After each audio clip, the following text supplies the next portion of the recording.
Círculo Podemos Sison presenta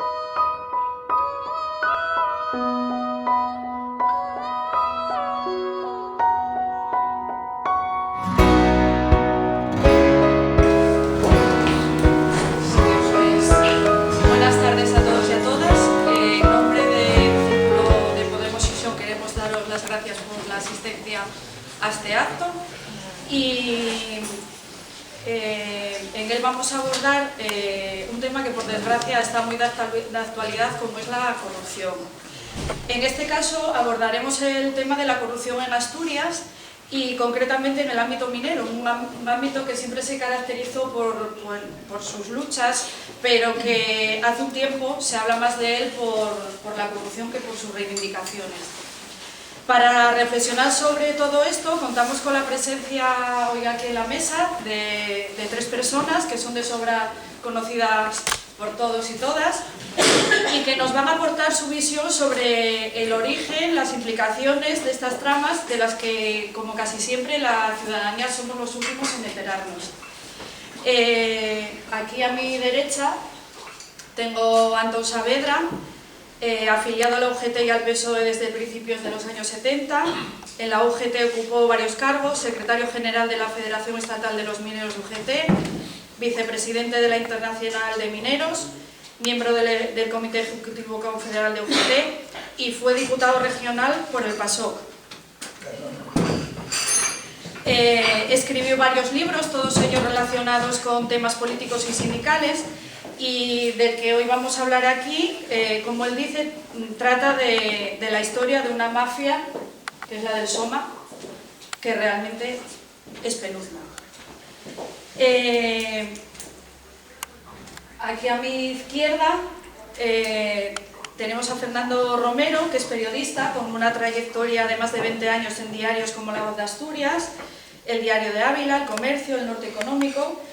y que también ha realizado investigaciones periodísticas sobre algunas de las tramas corruptas que rodean a la UGT en Asturias. En su faceta de escritor ha publicado varios libros y el último, Carrocera, héroe del Mazucu, es una biografía del anarquista langreano Higinio Carrocera. Y aquí, a mi lado, tenemos a Sofía Castañón, escritora y realizadora, que como escritora ha publicado varios libros de poesía, tanto en castellano como en asturiano. Trabaja como realizadora la productora El Señor del Paraguas y en 2014 dirige su primer largometraje documental titulado Se dice poeta.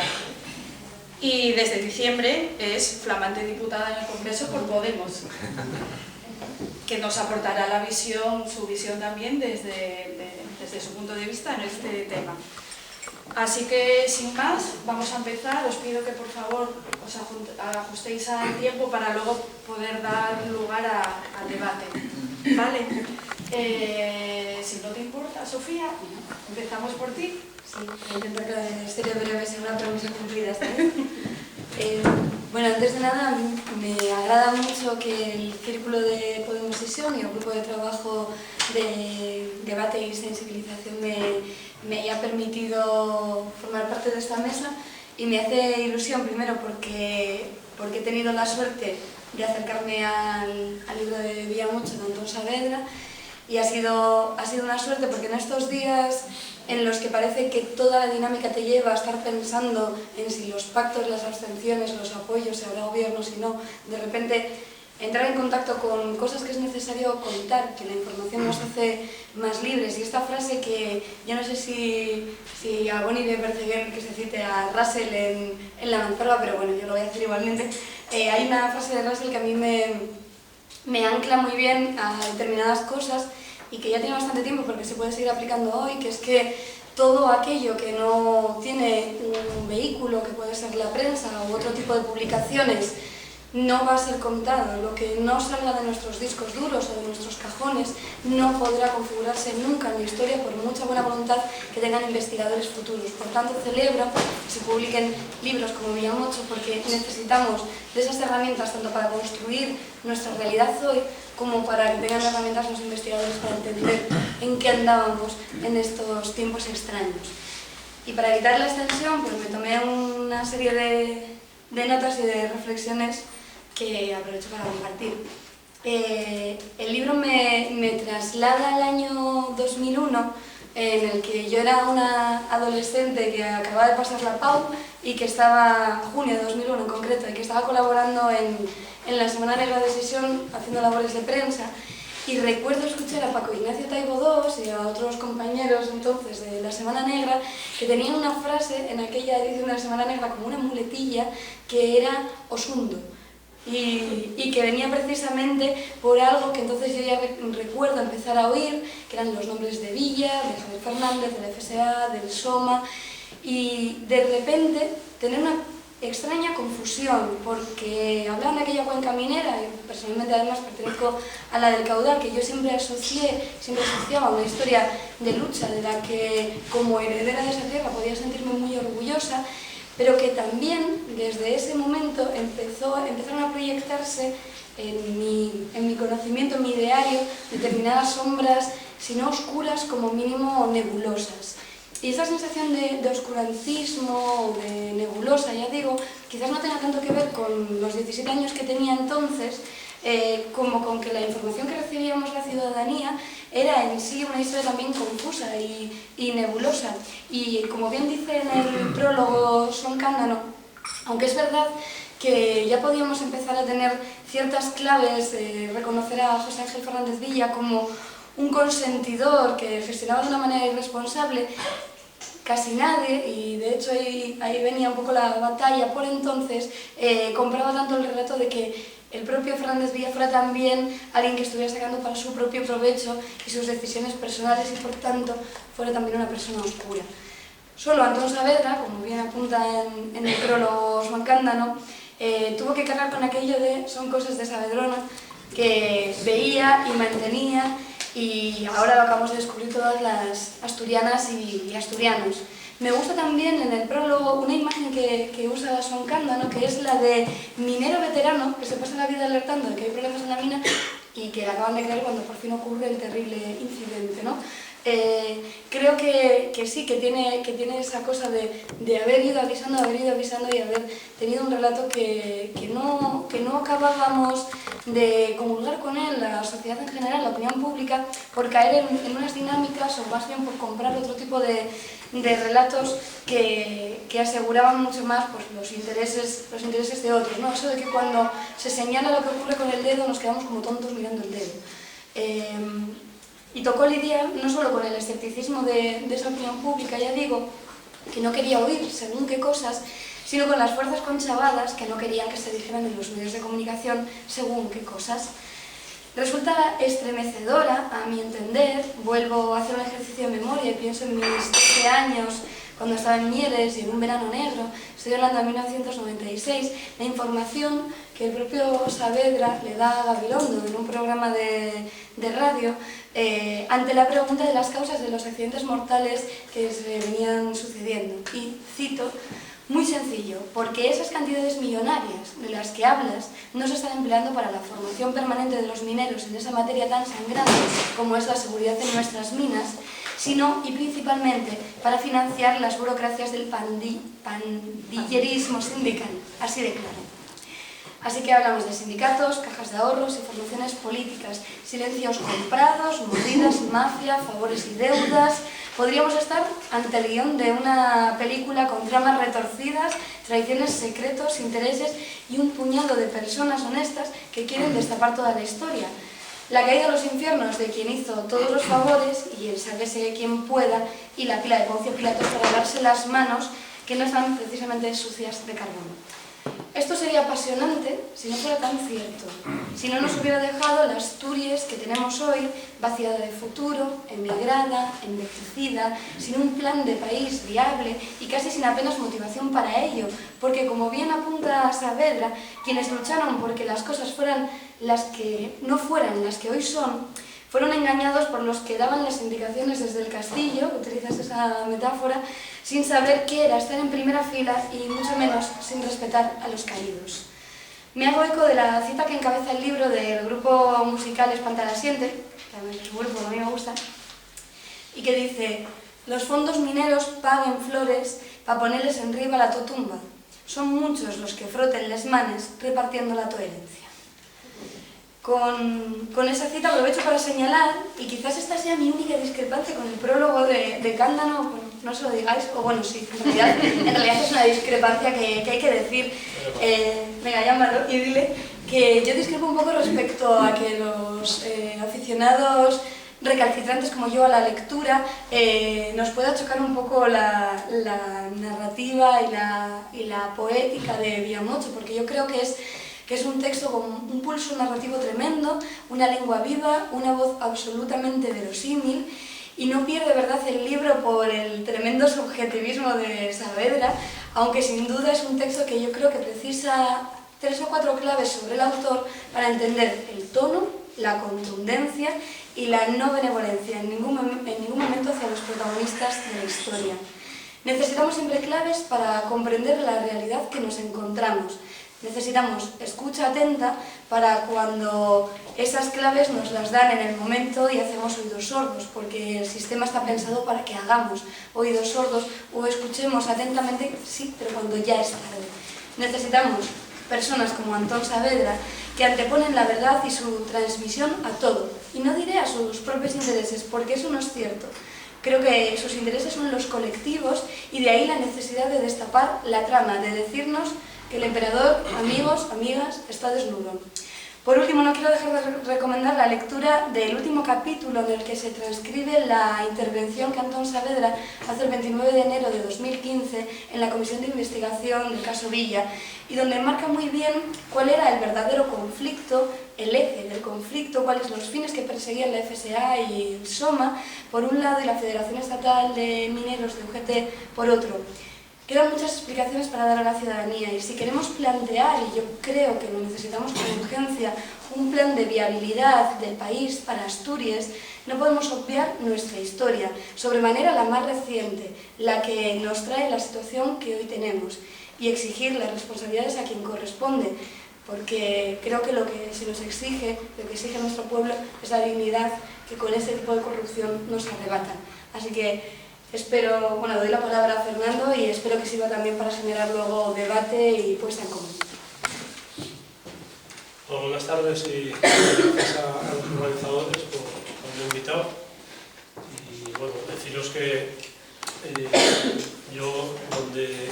digamos tengo más relación con el periodismo que investiga la corrupción en Asturias, es en Atlántica 22, del que fui, vamos, y de hecho sigo siendo miembro, aunque estoy un poco más alejado ahora mismo por razones laborales. A través de Atlántica 22, pues nosotros llegamos de alguna manera a escribir, a sacar a la luz algo que todo el mundo sabía en Asturias. Desde hace años todo el mundo sabe que hay unas estructuras sindicales y políticas en esta región que no vienen de la transición para acá, ya son muy antiguas, incluso de la fundación del PSOE y de la UGT en Asturias, y que bueno, han pasado muchísimos años hasta que de alguna manera hemos podido ponerlo sobre la mesa y decir, está pasando esto. Lo sospechábamos, pero esto ya es. ¿Y por qué pasa esto? Pues pasa esto en parte gracias a la tenacidad de personas como Antón Saavedra, al que hasta hace poco se le consideraba un loco, un yoco, y ahora todo el mundo ya le respeta mucho más porque ¿no? Él siguió siempre su camino y al final aquí está el resultado y otros tantos trabajos que ha hecho y que están destapando y que está siendo, digamos, fundamental como fuente de información de todo lo que es la corrupción sindical y política en Asturias en torno a la UGT y al PSOE, ¿no? O a la FSA, mejor dicho. Eso por un lado. Por otro lado, ¿cómo empieza a salir esta información a darse a conocer? ¿Cómo se empieza a dar a conocer? Pues empieza a darse a conocer desde la UGT. Es decir, nosotros, en el momento en que la UGT empieza a actuar como una empresa neoliberal en donde aplica ERES, donde tiene un descontento laboral en su seno, empieza a generar una serie de grietas en una estructura hasta entonces impermeable e inamovible, porque eso era el imperio, o sea, de ahí no se movía nadie, y si se movía alguien, pues como decías, te hundo, ¿no? Pues, como la lleva. Pues esa gente que empiezan a ser trabajadores, ya no son militantes UGT, empezaron siendo militantes y ahora son trabajadores explotados de la UGT, de la patronal UGT, ¿qué es lo que les ocurre? Pues que empiezan a cantar, empiezan a filtrar información y empezamos a conocer cosas. Nosotros todos los reportajes que hicimos en Atlántica 22, reportajes que nos han llevado ahora a una querella, a varias querellas, a una oleada de querellas que se han ido retirando poco a poco, solo queda una de Donaire, que tendremos el juicio en marzo.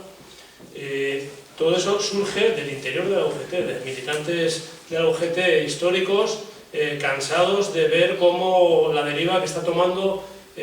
un sindicato pues, del que se sentían orgullosos y que tiene muchas gestas sindicales en la historia de Asturias y que desde un tiempo a esta parte, pues, por una serie de circunstancias que también salpican a la política, que es la creación de grandes estructuras de poder, es la creación de la utilización, el manejo de grandes fondos de dinero, es la dependencia cada vez más absoluta del Estado y no de los afiliados, que son los que tienen que contribuir, es el alejamiento cada vez mayor de las asambleas, de los acuerdos por abajo, primero se toman las decisiones por arriba y luego se llevan a las asambleas y la gente que va a las asambleas se le dice que tienes que votar y que si no, pues no sales en la foto, no te convocamos para la siguiente. Todo eso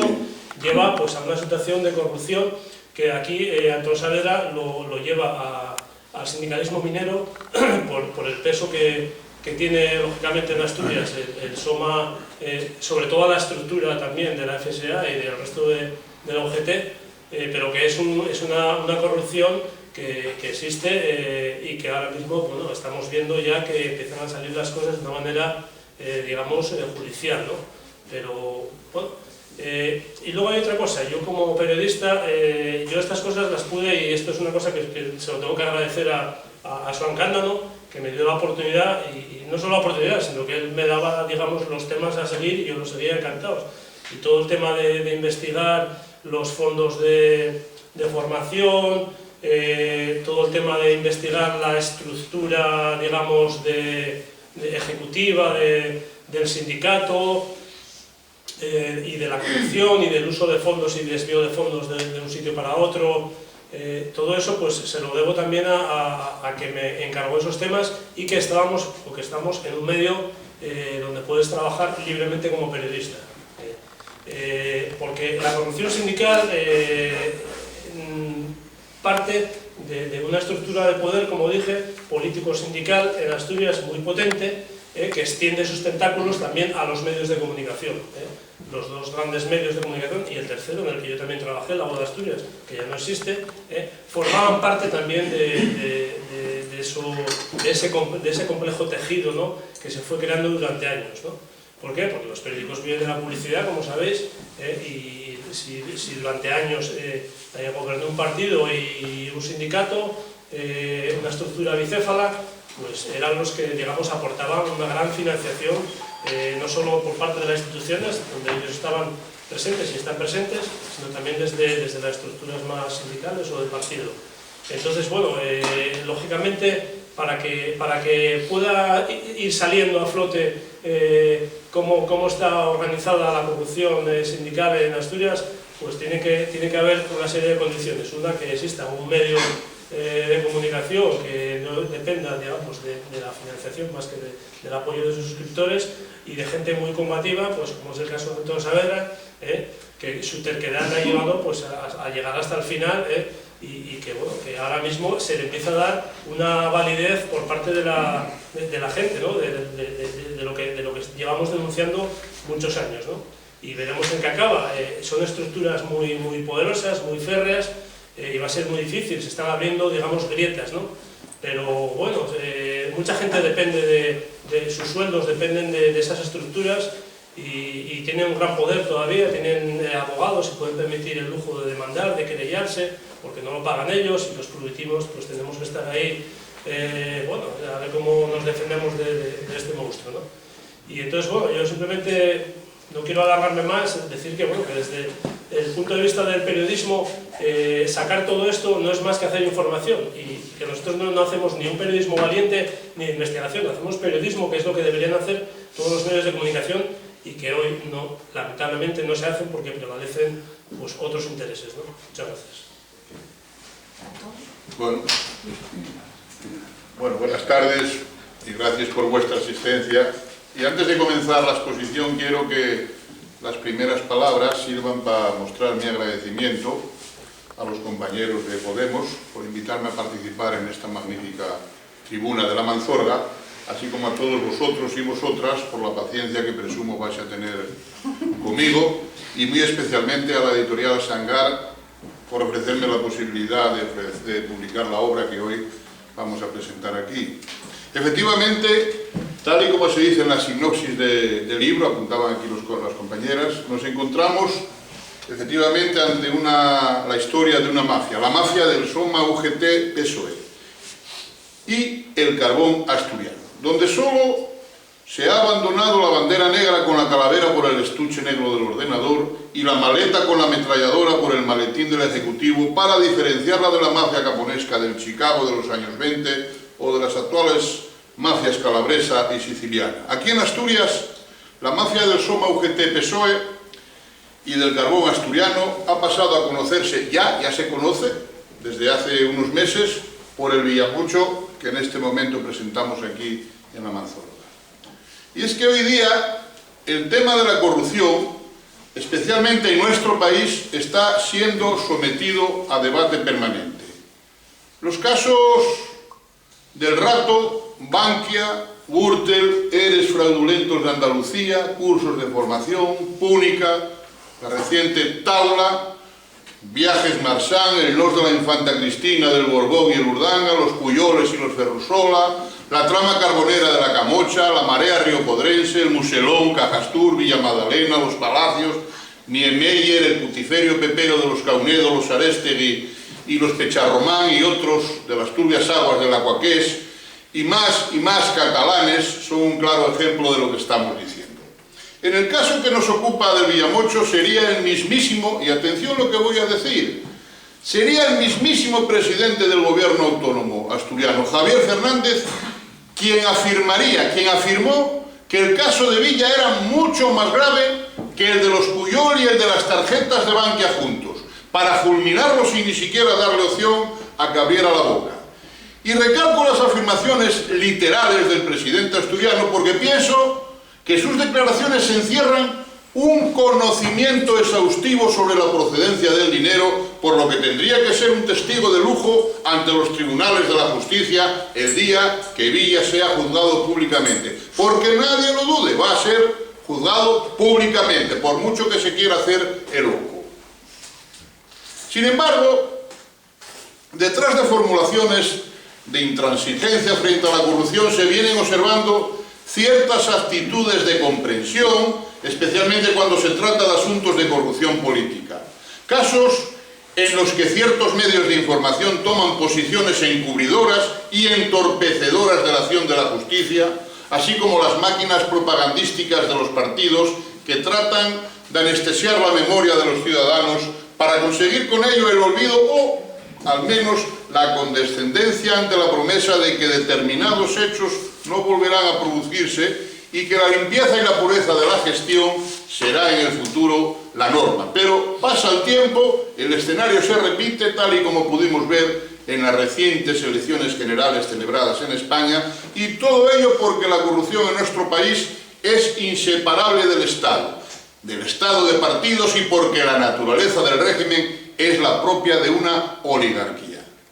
Y sin temor a equivocarme, podría afirmar que en lo que llevamos del actual siglo, la corrupción se ha convertido en una especie de bacilo de la peste que viene de lejos y que conoce ahora en estos momentos, como cualquier sistema infeccioso, su eclosión purulenta, y publicar un libro sobre corrupción en estos momentos podría hasta tildarse de oportunista. Pero yo pienso que se trata de un libro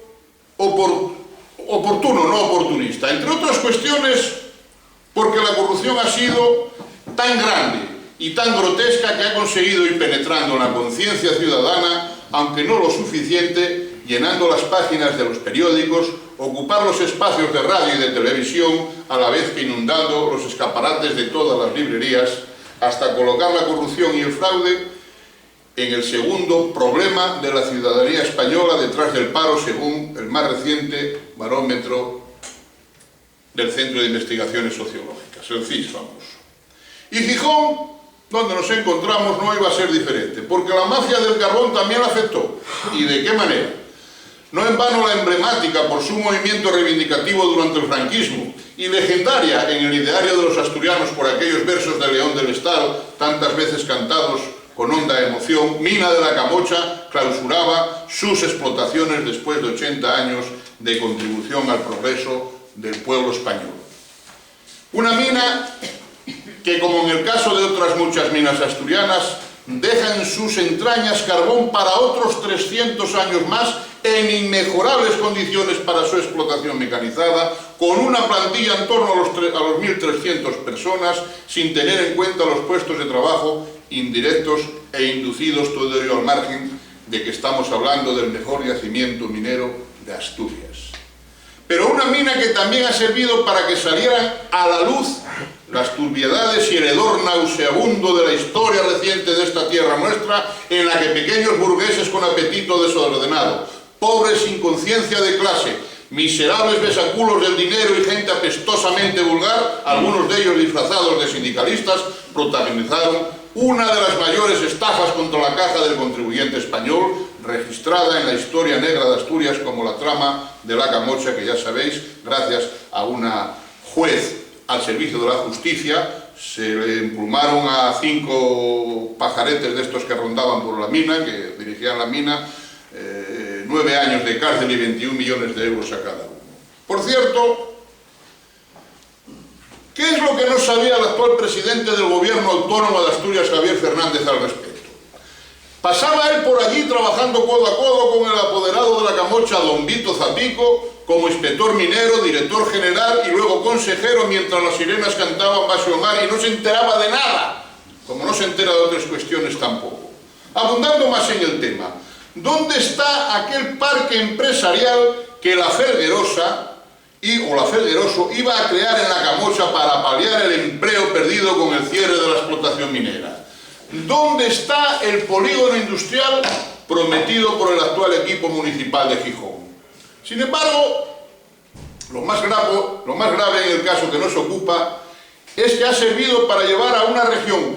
próspera y rica como Asturias a la más de las paupérrimas miserias, hasta dejarla transformada en un auténtico paraje lunar. Todo ello como consecuencia de haberse cargado el sector minero sin haber generado ningún tejido industrial alternativo, y ello a pesar de las cantidades multimillonarias de euros que se destinaron en concepto de fondos mineros, sobre todo en hormigón para hacer carreteras, de tal manera que ese 61% de paro juvenil en nuestras comarcas mineras tenga más facilidad para largarse del pueblo que les vio nacer. Por cierto, con muy escasa formación, porque las cantidades multimillonarias destinadas para su formación fueron destinadas en su mayoría a la financiación de las estructuras burocráticas, de los partidos, de las empresas y sus correspondientes élites del pandillerismo sindical. La cruda realidad de lo que estamos afirmando queda plasmado en el último y muy reciente informe de Eurostat, que resulta demoledor para nuestra región, con una imagen tenebrosa en la que Asturias se sitúa entre las 20 regiones de Europa con mayor tasa de desempleo, con un nuevo y amargo récord de paro juvenil y unas cifras de larga duración que asustan al más optimista. Y a la espera de la ansiada recuperación económica que tarda demasiado en llegar, que no llega, el Principado de Asturias queda ubicado laboralmente hablando en el furgón de la cola de Europa de los 28, duplicando con creces casi todos los promedios europeos. De las 272 regiones que conforman la Unión Europea, Asturias, con un 24,1% de paro, se encuentra entre las 20 con mayor tasa de paro, siendo solamente superada por 8 comunidades españolas, 2 francesas y 9 griegas, que ostentan el dudoso honor de superar el porcentaje del Principado. De hecho, 5 regiones españolas, con Andalucía a la cabeza, son las que encabeza esa Andalucía que nos quiere dar ejemplo de cómo se va a gobernar en España. Son las que encabezan el ranking europeo. Esa es la gestión del gobierno asturiano presidido por Javier Fernández en nombre del PSOE. Aquel partido que protagonizó aquella brutal reconversión industrial, que, disfrazada bajo el pomposo nombre de modernización del aparato industrial, supuso el cierre masivo de nuestra minería, de nuestras industrias, sin un desarrollo paralelo de un nuevo tejido industrial en el que sectores enteros fueron desmantelados y miles de trabajadores pasaron a engrosar las cifras del paro, una operación que continúan ejecutando hasta el final sus socios, actuales socios del bipartidismo PP-PSOE. Sí, amigas y amigos, esa es la cruda realidad de nuestra minería, de nuestra industria, y todo ello para dejarnos entrar en el elitista club de la Comunidad Económica Europea, donde nuestros futuros socios europeos exigían al gobierno felipista que iniciara un suicida desmantelamiento de sectores enteros de nuestra economía, ya que si no lo llevaban a cabo, jamás autorizarían el ingreso de España, entre otras cuestiones, porque los fundadores de Europa, como si nosotros viniéramos de otra galaxia, no querían ningún tipo de competencia para sus productos y no podían permitir la entrada de un país que por aquella figuraba entre las 10 potencias industriales del mundo. Y es verdad que la crisis se ha llevado por delante una gran parte de nuestra riqueza material, pero no es menos verdad que nuestra riqueza material ni estuvo ni está siendo defendida y gestionada por personas decentes, sino por auténticos sicarios al servicio de la burguesía española, perfectamente representada por el bipartidismo PP-PSOE, surgido de la segunda restauración borbónica de 1978, de tal manera que la falsa bonanza económica que precedió a la crisis había llevado una buena parte de nuestros valores y solo desde un pensamiento sincero, crítico, limpio, claro, generoso y humilde podemos regenerar nuestra conciencia para que el futuro se asiente realmente sobre bases fuertes, sobre bases sólidas. Y quizás sea demasiado tarde para hacer algo por un mundo demasiado viejo y demasiado pronto para saber algo de un mundo demasiado nuevo. A veces, amigas y amigos, es necesario estar al borde del precipicio para comenzar a caminar en otra dirección. Puede que ahora estemos en una encrucijada, pero estar en la encrucijada es justamente lo contrario de encontrarse en un callejón sin salida. Todo es dar con el camino y se hace camino al andar. Y para andar ese camino tenemos que reflexionar antes de vociferar. Tenemos que unir antes que disgregar, porque esa es una tarea de nadie en particular y de todos en general, que requiere sumar y no dividir voluntades y esfuerzos, estimular iniciativas, sembrar solidaridades y remontar adversidades como siempre supo hacer el pueblo asturiano, que tiene en su tradición, en su gerencia, en su atractivo y en sus gentes, sobre todo en sus gentes, los mejores instrumentos para superarse. Hemos tenido, lo que digo yo, un arranque de caballo y una parada de burro, me decía también hace muy poco un amigo mío. Y no le faltaba razón. Pero ¿para qué corríamos tanto y de forma tan alocada? Yo sí lo sé, como lo sabéis muchos de vosotros y vosotras. Nos pusieron delante una zanahoria de pulpa irresistible, de oro líquido, de becerro cebón, de pasta gansa, de dinero fácil, de fresa lujuriosa y prometedores almíbares. Es decir, de un empalagoso zumo de felicidad. Y ya veis, todo era un vulgar castillo de arena, de esos que construimos de guajes, que construíamos de guajes y siguen construyendo los guajes en la playa, y luego viene la marea y nos lo derrumba en fracción de segundos. Vivimos, amigas y amigos, una crisis tan dramática que a muchos ciudadanos les ha llevado a la desesperación y a la ruina, y en nada nos debe consolar el saber que el mundo ha sobrevivido a otras crisis aún mayores, algunas de las cuales terminaron en un colapso económico y cambiaron el curso de la historia. Lo que sí conviene saber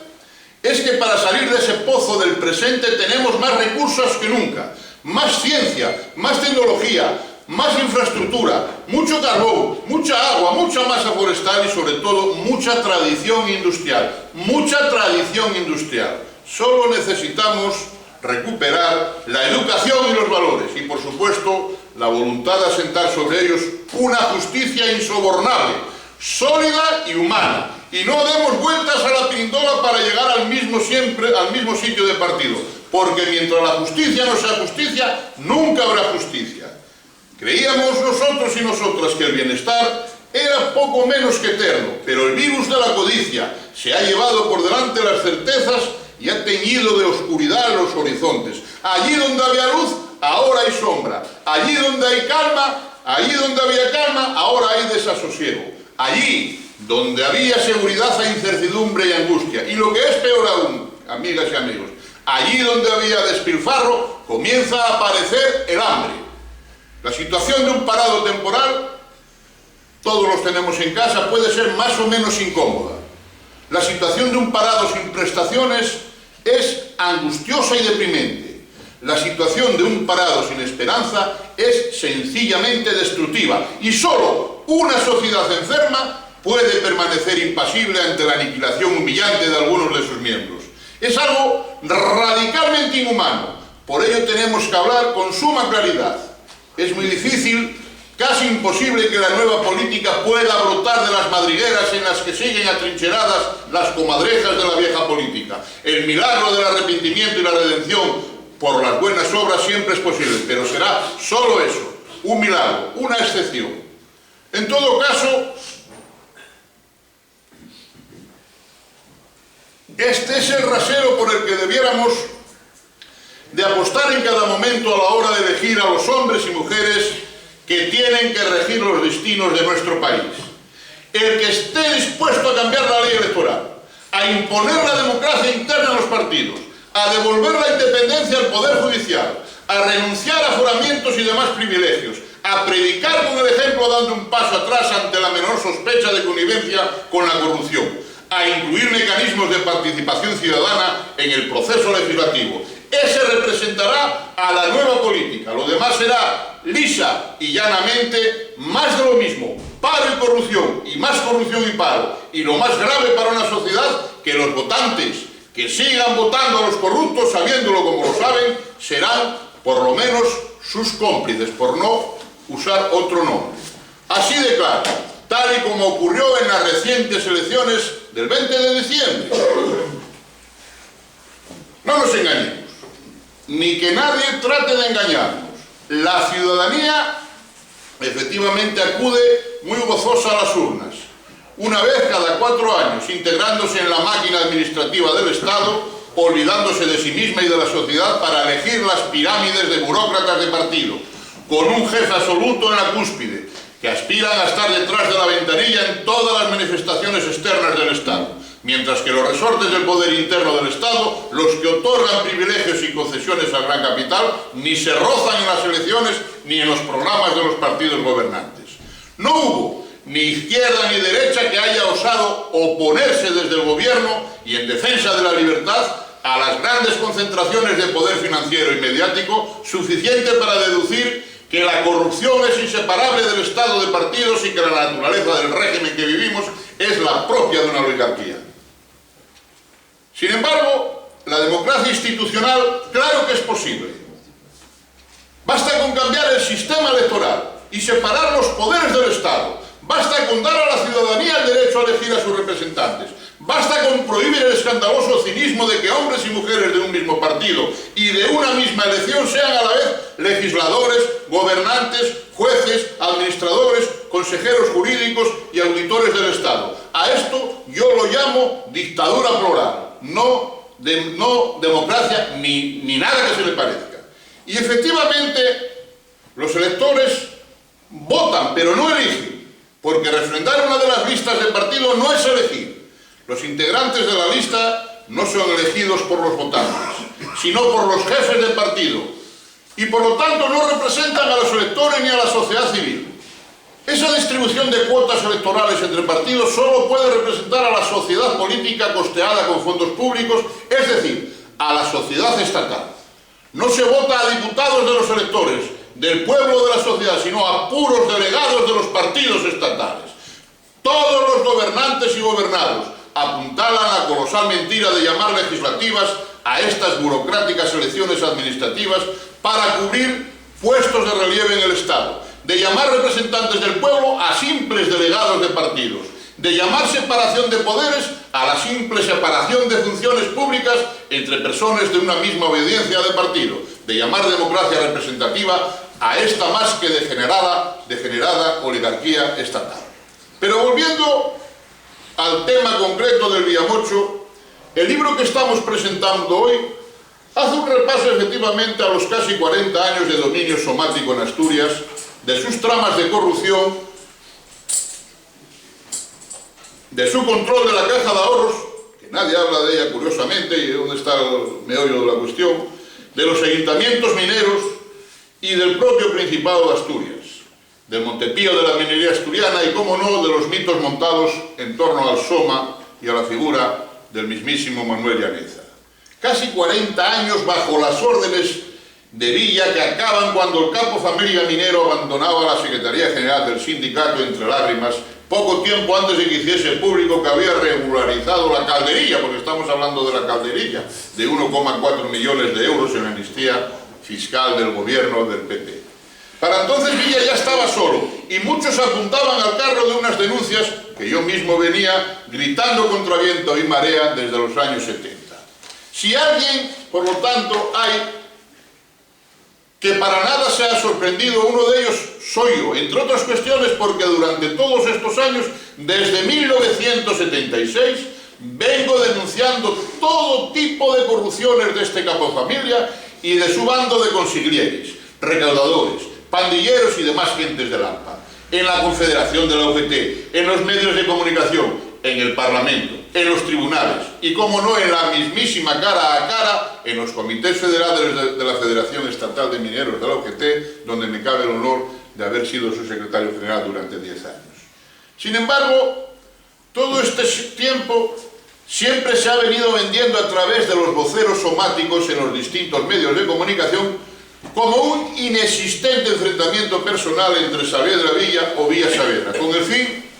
de ocultar el verdadero problema que subyacía en el fondo. Prestarse al juego de la burguesía española de acabar con la minería del carbón a través de sus títeres del bipartidismo PP-PSOE, primero con el gobierno de Felipe González y después con el gobierno del PP, o seguir defendiendo hasta las últimas consecuencias el sector carbonero y sus comarcas mineras. Esa era la cuestión y no otra, para la cual habíamos elaborado desde la Federación Estatal de Mineros de UGT todo un exhaustivo y detallado programa para la definición, programa que llevó el PSOE en el año 1982, para la definición de una política minera al servicio de España, desde la investigación de nuestros recursos mineros hasta la transformación de los mismos en energía, las térmicas, en mano del electrofascismo español, y lógicamente pasando por la explotación racional y humana de los trabajadores. Porque no estamos hablando de seguir picando carbón con un martillo. Aquel carbón que haya que picar con martillo, mejor la mina cerrada. Hoy hay tecnología y maquinaria que piquen las máquinas. Efectivamente, continuando con el tema, con la entrada del PSOE en el gobierno de España ya por 1982, octubre del 82, se iniciaban en el Palacio de la Moncloa las primeras conversaciones con Felipe González y su ministro de Industria, Carlos Solchaga, sobre el tema.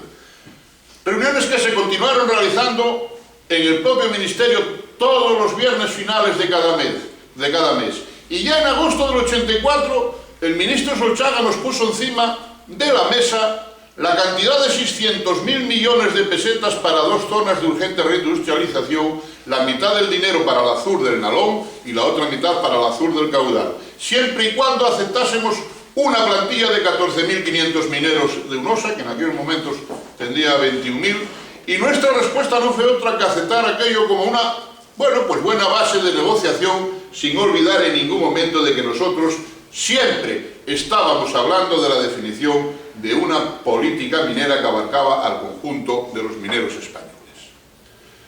Las reuniones se venían celebrando con bastante normalidad, sin la participación directa del SOMA en la mesa ministerial, cuando de repente en un mitin del PSOE celebrado en Tuilla, Villa, que era miembro de la Ejecutiva Federal, fue cuando lanzó aquella tristísima frase que decía: antes de cerrar un solo pozo de UNOSA había que pasar por encima de su cadáver. ¿Y sabéis cuál fue la contestación literal del ministro Solchaga en la siguiente reunión que tuvimos? Mira, Antón, no me toques los cojones. La mejor mina es la que está cerrada, así, literal. Ahí se perdió una oportunidad y ahí comenzó la debacle de nuestro sector, de nuestras comarcas mineras, de nuestra región asturiana. Y es a partir de ahí cuando se dota a Villa de toda una engrasada infraestructura cuyo núcleo central de operaciones sería la propia empresa pública de Unosa, donde la chequera de obras sindicales le permitía contar con un ejército de fieles y sumisos lacayos, cuya misión, entre otras labores, fue hacerse con el control de la mayoría de las agrupaciones del PSOE en las comarcas mineras, hasta alcanzar el poder absoluto en la FSA-PSOE, lo que significaba poner y quitar presidentes autonómicos, alcaldes, concejales, diputados autonómicos, nacionales, senadores, europarlamentarios, así como el control de un organismo fundamental para el engrase de la maquinaria, como era la Caja de Ahorros, al margen, claro está, como la de afiliar a los trabajadores en la empresa, donde no existe una categoría de vigilante, artillero, ingenieros, capataces, administrativos que no haya pasado por el despacho somático de la Plaza de la Salve. Pero tampoco se trata de hacer daño leña del árbol caído, entre otras cuestiones, porque yo me he enfrentado pública y personalmente cuando era un árbol fuerte y robusto. Además, no es recomendable para nadie bailar encima de un árbol podrido por razones obvias, como tratan de justificar ciertos voceros del villismo que todo se lo deben en su carrera profesional y política. Por supuesto que me estoy refiriendo a los reportajes que vienen apareciendo estos días, desde hace días ya, en los medios de comunicación, cuando ciertos sujetos que estuvieron durante décadas sentados a la diestra y siniestra del todopoderoso Villa, aupados desde la nada por el jefe hasta los altísimos puestos y las fortunas consiguientes que ahí se forjaron, aparecen rasgándose las vestiduras porque Villa cargó en 5 años casi 400.000 euros de gastos personales que incluían carburantes del Mitsubishi Montero, los puros habanos del Coibas, la ropa de la Boutier, Copa y compañía, comides, las flores, los perfumes, y etcétera, etcétera. Ni idea tenían los beneficiarios que habían crecido a las faldas del villismo, ni idea tenían sus tesoreros y consiglieres somáticos, algunos de ellos eternizados en el cargo, caso concreto del Pedro Castillejo, que sale recientemente disculpándose en los medios de comunicación por sus actuaciones ejemplares con aquello de la praxis, podría no estar correcta, pero yo no metí la mano. No, metiste las dos manos. ¿Qué coño estamos aquí hablando de la praxis? ¿Robaste? Caso concreto, que sale recientemente disculpándose, como decía, en los medios de comunicación por sus actuaciones ejemplares, que dice él, y tratando de justificar ante los tribunales penales de la justicia en el juicio que se ha iniciado ya el reciente 11 de enero junto con su capofamilia Villa y otros dirigentes de la cúpula somática. Por eso, y por otras más cuestiones, nada mejor que leer el libro que tenéis a vuestra disposición en la seguridad de que nadie se va a sentir defraudado, si de verdad se quiere saber una parte importante, muy importante diría yo, de lo ocurrido en nuestra región. La otra parte saldrá a la luz cuando la Fiscalía Especial contra la Corrupción y el Crimen Organizado haya concluido sus investigaciones y el Villamocho sea juzgado efectivamente en los tribunales de justicia. De momento, nos tendremos que conformar con la querella criminal presentada por el mismísimo Soma Fita UGT contra dos de sus máximos dirigentes, Villa y Castillejo, que tendrán que responder sobre cerca de 500.000 euros sustraídos de las arcas del sindicato. Esto no es ni calderilla de lo que estamos hablando. Esperemos que a Villa no le siga confundiendo la oscuridad de los fondos mineros, como aquel cubano, el Dino, aquel que le confundía la noche, ¿no?